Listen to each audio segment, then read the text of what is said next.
तो दोस्तों स्वागत है आपका गुप्ता कोचिंग क्लासेस स्टेशन गली खेतासराय। जय हिंद, वंदे मातरम। दोस्तों welcome to my channel Gupta coaching classes station गली खेतासराय। गुप्ता कोचिंग क्लासेस के लर्निंग प्लेटफॉर्म पर आप सभी का हार्दिक स्वागत एवं अभिनंदन है। आइए आज हम आपको लेके चलते हैं साइंस के एक बहुत ही मज़ेदार टॉपिक है जिसका नाम है रक्त यानी ब्लड। ब्लड क्या है, ब्लड के बारे में आज हम आपको विस्तार पूर्वक बताएंगे।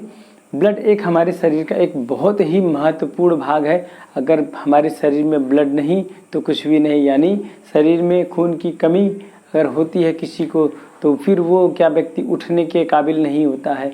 तो शरीर में जिस व्यक्ति के खून की कमी होती है उसको एक रोग हो जाता है। उस रोग को क्या कहते हैं? उस रोग को कहते हैं एनीमिया।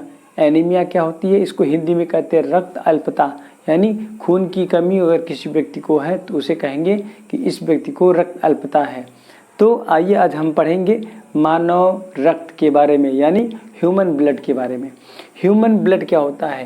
ह्यूमन ब्लड का एक फीचर्स होता है कि यह एक तरल संयोजी ऊतक है। क्या है? एक लिक्विड फॉर्म में होता है, यानी तरल होता है, तरल, और एक संयोजी और ऊतक है। ऊतक कहते हैं टिश्यूज़ को, यानी टिश्यू, ढेर सारे टिश्यूज़ मिल करके बने होते हैं उसे, और वो क्या होता है? लिक्विड फॉर्म में होता है। मानव शरीर में रक्त की मात्रा शरीर के भार की मात्रा 7% होता है। यानी किसी व्यक्ति का अगर वजन 100 किलो का है तो उसके शरीर में मात्र 7 किलो का ब्लड होगा, यानी रक्त होगा। तो यानी कहा क्या गया है, रेशियो क्या होता है मानव के शरीर और क्या नाम है कि ब्लड की रेशियो में क्या दिया गया है कि अगर मानव का शरीर 100 है तो मनुष्य के शरीर में क्या रहेगा? 100 किलो के व्यक्ति के अंदर 7 लीटर 1 किलो जो है ब्लड रहेगा। तो ये रेशियो में बांटा गया है। थर्ड क्या है ऑप्शन है इसमें? यह एक क्षारीय विलयन है। क्षारीय विलयन क्या होता है?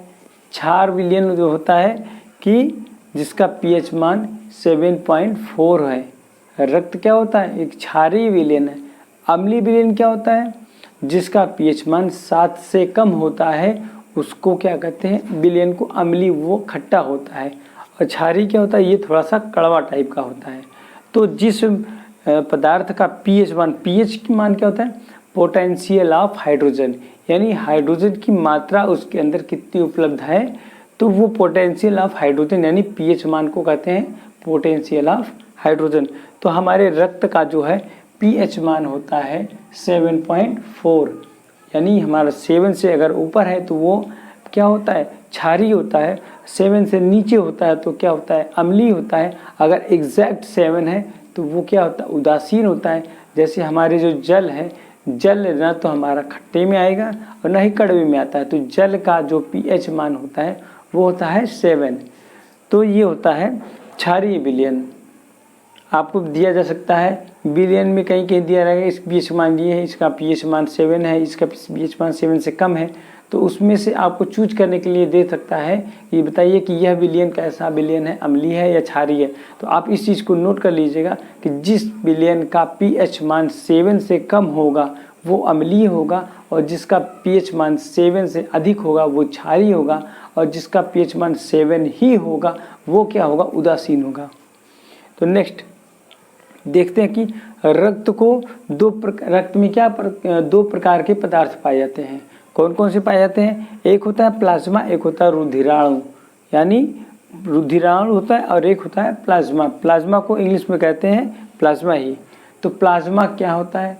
प्लाज्मा आपने देखा होगा कि हॉस्पिटल में जब किसी को ब्लड चढ़ाया जाता है तो कहा जाता है कि जो पाउच होता है जिसमें ब्लड भरा होता है, अगर आप उसको बार बार उसको बोला जाता है कि आप उसको पुश करते रहिए। अगर आप उसको पुश नहीं करेंगे तो देखेंगे कि ब्लड में 2 कलर हो जाते हैं। एक नीचे बैठ जाता है कलर, एक सफ़ेद कलर का हो जाता है और एक रेड कलर का दिखता है उसमें। तो इसमें दोनों रुधिर में क्या पाए जाते हैं? 2 प्रकार के पदार्थ पाए जाते हैं। एक होता है प्लाज्मा, एक होता है रुधिराणु।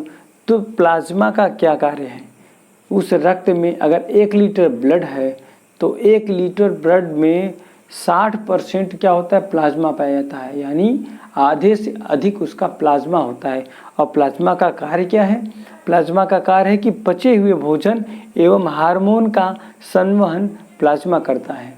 यानी जो हमारा भोजन हम लोग खाते हैं उसका जो पचता है और पचने के बाद उसमें हार्मोन्स निकलते हैं हमारी बॉडी से, इन सब का संवहन कौन करता है? पूरी बॉडीज में हमारा ये प्लाज्मा करता है। यह क्या होता है? रक्त का 60% होता है। जैसा कि मैंने अभी बताया कि अगर 1 लीटर ब्लड है तो उसमें 600 ग्राम क्या होगा? वो हमारा प्लाज्मा होगा। बचेगा क्या? 400 ग्राम। तो 400 ग्राम क्या होगा? हमारा रुधिराणु होगा। रुधिराणु मीन्स ये होते हैं ब्लड कर्पल्स, इसको कहते हैं। तो ये रुधिराणु हमारा क्या होता है? देखिए, रक्त का शेष 40% ये होता है रुधिराणु। इसे तीन भागों में बांटा गया है। किसको? रुधिराणु को 3 भागों में बांटा गया है। कौन कौन से भाग हैं? नंबर 1 है आरबीसी, नंबर 2 है डब्ल्यूबीसी, नंबर 3 है प्लेटलेट्स। आरबीसी, डब्ल्यूबीसी और प्लेटलेट्स, ये 3 भागों में बांटा गया है। किसको? रुधिराणु को। यह कितना होता है शरीर में? ब्लड में कितना होता है? ये 40% मात्र होता है। 60% क्या होता है? प्लाज्मा होता है। तो आरबीसी को कहते हैं रेड ब्लड कर्पल्स। रेड ब्लड कर्पल्स यानी लाल रक्त कणिकाएं कहते हैं। दूसरा है डब्ल्यूबीसी, जिसको कहते हैं श्वेत रक्त कणिका बोला जाता है। और तीसरा है प्लेटलेट्स, जिसे बोलते हैं रक्त बिंबाणु। हमारे रुधिराणु में मुख्य 3 चीज़ें पाई जाती हैं, आरबीसी, डब्ल्यूबीसी एंड प्लेटलेट्स, जिसको लाल रक्त कणिका कहते हैं, इसको सफ़ेद रक्त कणिका, श्वेत रक्त कणिका कहते हैं, और इसे रक्त बिंबाणु कहते हैं। तो आइए देखते हैं आरबीसी के बारे में कुछ जानकारियाँ लेते हैं। आरबीसी क्या है? आरबीसी का पूरा नाम है रेड ब्लड कर्पल्स, यानी लाल रक्त कणिकाएं। इसे क्या होता है? इसमें क्या पाया जाता है? इसमें हीमोग्लोबिन पाया जाता है। हीमोग्लोबिन नाम का एक रंजक होता है, हीमोग्लोबिन नाम से पाया जाता है, जिसमें क्या होता है कि हीम नाम का क्या होता है?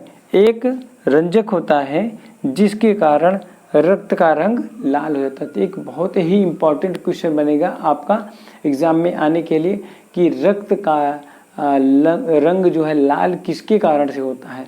तो इसका आंसर होगा कि रक्त में जो लाल रंग होता है उसका मेन कारण होता है हीम नाम का एक व्यंजक होता है, रंजक होता है, जिसके कारण रक्त का रंग लाल होता है।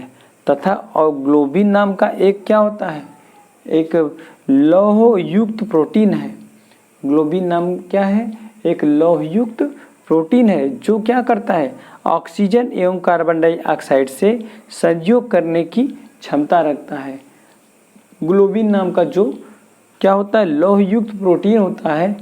इसका मेन कार्य है ऑक्सीजन और कार्बन डाइऑक्साइड से संयोग करने की क्षमता रखता है। तो ये थे आरबीसी के कुछ जानकारियाँ।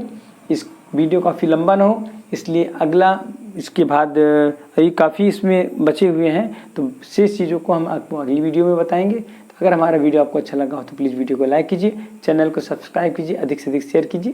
थैंक यू दोस्तों। अगर हमारा वीडियो अच्छा लगा हो तो प्लीज़ वीडियो को लाइक करें, चैनल को सब्सक्राइब करें और दोस्तों को शेयर करें। हमारा वीडियो देखने के लिए आप सभी का बहुत बहुत धन्यवाद।